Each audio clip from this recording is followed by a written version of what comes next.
आमे अनेक समय भाबू स्ट्रेस केवल मनरे थाए कि सत्य कथा हूँ स्ट्रेस प्रथम बॉडी रे स्टोर हुए। डेरी रात शोवा सकाळे फोन स्क्रोलिंग करवा अनियमित फूड टाइमिंग रखा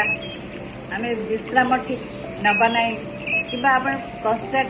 माने व्यस्त चिंतार रहा ये सब धीरे धीरे बॉडी को कौन करे ना अनसेफ सिग्नाल दिए। आ बॉडी जिते अनसेफ फील करे से नर्भस सिस्टम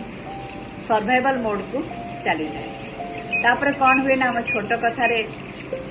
विव्रत हो ओभर थिंकिंग करू आमर धैर्य आम हर दौ कि समय एवं आमर इमोशनल भावनात्मक स्तर में आम एक्जॉशन फील करू या फल कौन हुए ना आमर निद्रा ठीक समय हुए और ठीक परिमाण आम शोई पारना बहुत समय आम खटरे एपट सेपट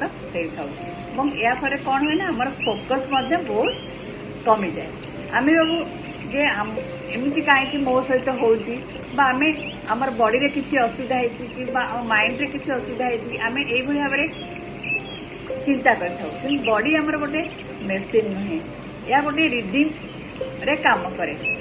जमती आम यदि सकाळ उठला परे सूर्यालोक चलवा आम रेगुलर मील्स टाक आम ठीक समय नवा एवं आम बॉडी को मूवमेंट करवा कारण आम बॉडी तैयारी मूवमेंट पाई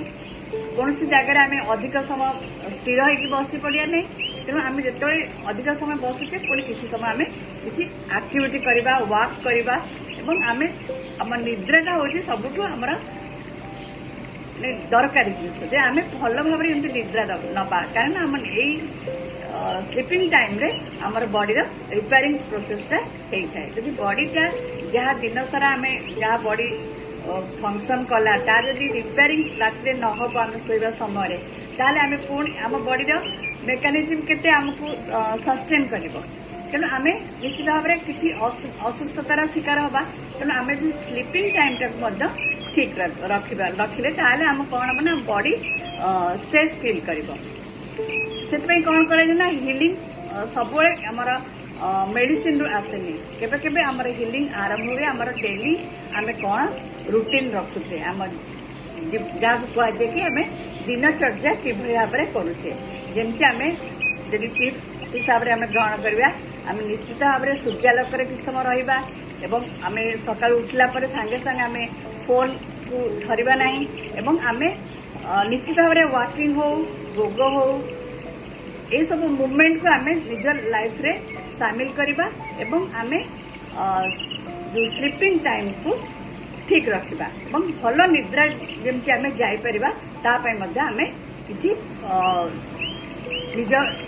जमती आम कहली आम किसी संध्या समय वॉकिंग कर संध्या समय आम किसी मेडिटेशन भी कर जहाँकि आम स्लीपिंग टाइम को ठीक रखिबो आम यदि सूर्यालोक सनलाइट जाइए मॉर्निंग रे आमको स्लीपिंग रे मेलाटोनिन रिलीज होकर आमको स्लीपिंग ठीक टाइम रे दे परिबो। आशा करुँच इनफॉरमेशन आपको छोट छोट साहाय्य कर माने माइंड और बॉडी रिदम को रिसेट करने आम होलिस्टिक क्लिनिक को फॉलो करूँ जदि चैनल को सब्सक्राइब करना सब्सक्राइब करूँ। आपण मैंने इनफॉरमेशन शुणी आप बहुत बहुत धन्यवाद एवं नमस्कार।